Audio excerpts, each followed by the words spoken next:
exclusive, which is to do with cryptocurrencies. Now, cryptocurrencies have perhaps been the best performing asset class and given the best return in history. But India, we're still working on its bill when it comes to cryptos. The RBI would be coming out with a digital rupee.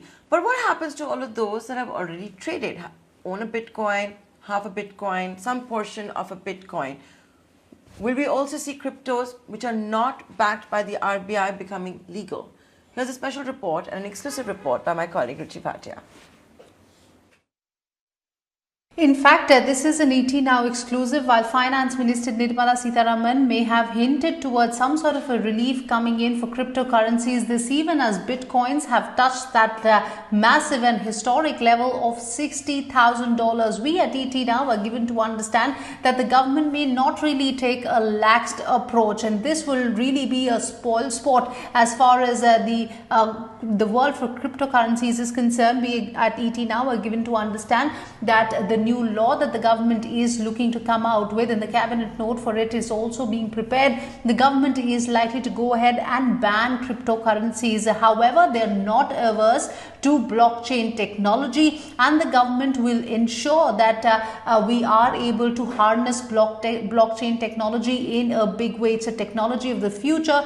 However, as far as cryptocurrencies are concerned, they will not be given any sort of a legal tender, given the fact that they cannot be a replacement for the fiat currency or currency that has the backing of a sovereign. We at ET Now are also given to understand that India is likely to give, given the fact that there is massive investor interest for cryptocurrencies, India is likely to give a transition period to existing investors. Now, this transition period could be about a 6-month time frame under which you will have to exit the existing cryptocurrencies, following which, if you do not do that, then there will be penalties as well. There will be, of course, a graded penalty system as well that the Indian government is likely to put as a part of the larger bill that they're preparing, a larger framework that they're preparing for cryptocurrencies. But one thing is very clear, given the fact that the RBI has indicated that they will back the blockchain technology, they will look at a digital rupee as well.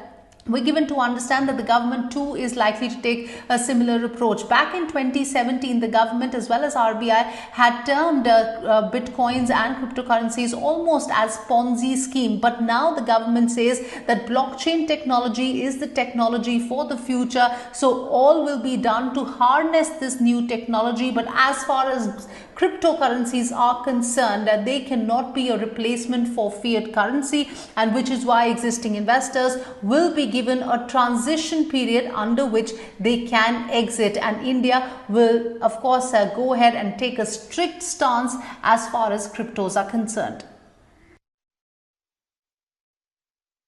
So let's talk about this and more with Sumit Gupta, the co-founder and CEO at CoinDCX, as well as Akshay Bedi, an investor and advisor to crypto startups, who's joining us all the way from Singapore. Akshay, I'll come to you first. We've had you here on Startup Central talking about how it's necessary for India to provide some kind of a legal framework, or it's going to be left out of one of the biggest wealth creation exercises. That's your view, but how it could also be akin to banning the internet in the 1990s.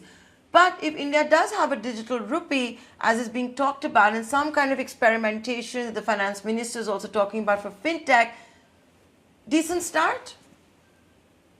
Well, I think the two are not mutually exclusive, because the digital rupee can be used for domestic purposes. It's like having a smartphone that you can only make local calls with. If you banned crypto, right?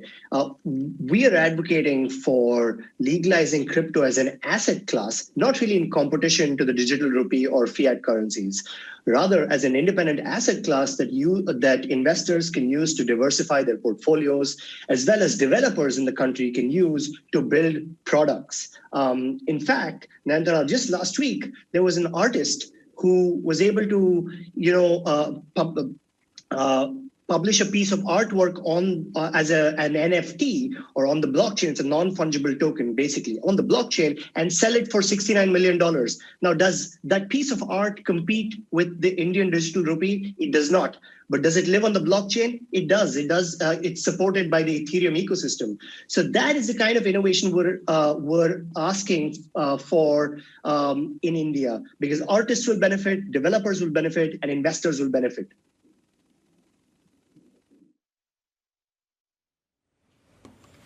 Sumit, if I can now come to you, what we're also hearing about, and is being reported here on ET now, that if you own a piece of a crypto or a full crypto, whatever, a 6-month time will be given to liquidate, which also kind of gives you an answer into what the Indian government's views of crypto is going to be.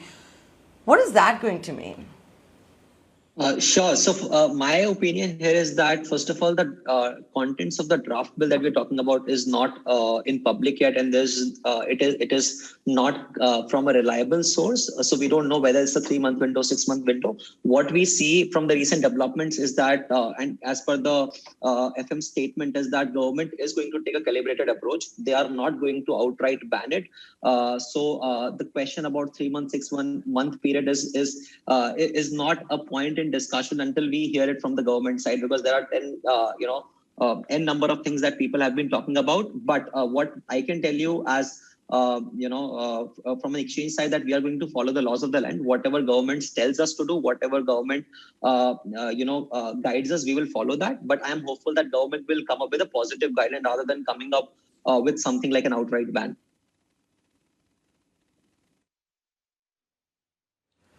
Akshay, the point is that right now there are KYC norms which are followed when people in India are also buying, whether it's a Bitcoin, a piece of a Bitcoin, a fraction of a Bitcoin. At the same time, because it's not legitimate, there are no taxes. So you were on this very show once making a point how anyone who has ever invested in a Bitcoin has never lost money. There's no tax on it. No central exchequer is going to allow that to happen, right? Isn't that a big quandary as well? Yeah, absolutely. And that is the reason that, progressive regulations that embraces the technology, that allows for KYC, AML guidelines to apply, and for reporting would allow for tax collection by the state. If you want to see a counterexample to what happens when you ban cryptocurrency outright, is you don't need to look far. You just have to look at Nigeria as an example, where they tried banning it, but it created these kind of peer-to-peer black markets where people started trading, because all you need is really a mobile phone with an internet connection to download a wallet and trade or exchange cryptocurrencies. And so I think the important point is that India cannot truly ban cryptocurrencies without banning the internet itself. It can ban itself from accessing the crypto networks like Bitcoin and Ethereum, but in our judgment, that would not be the prudent thing to do, because there will be people who will try to evade it. There will be people who will still trade in it, and then the government will not be able to collect taxes on it. And regulating it allows folks to monitor, and regulatory agencies to monitor these transactions and collect taxes on them. And so, we're very in favor of taxation, regulation, and regularization of this industry, just like you have assets like stocks or bonds.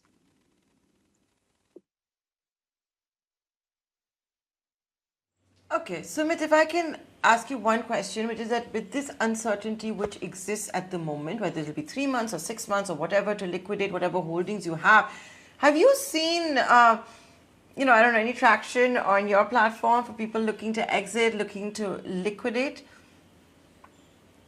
So in fact, we haven't seen people going out of the exchange. In fact, we have seen a lot of interest where people are signing up and investing into crypto assets. That clearly shows that people are very confident, and people are hopeful that government will come up with positive steps, especially what's happening internationally.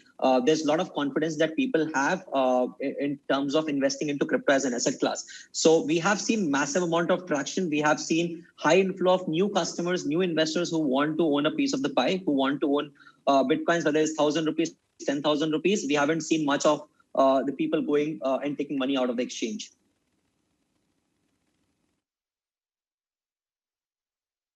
Always a pleasure having you both on the show with your views. This is, of course, one really hot space. The government talking about how it understands that some experimentation has to be carried out by fintech startups. The bill is, of course, being awaited and finalized. Let's see what India's final stance will be on cryptos.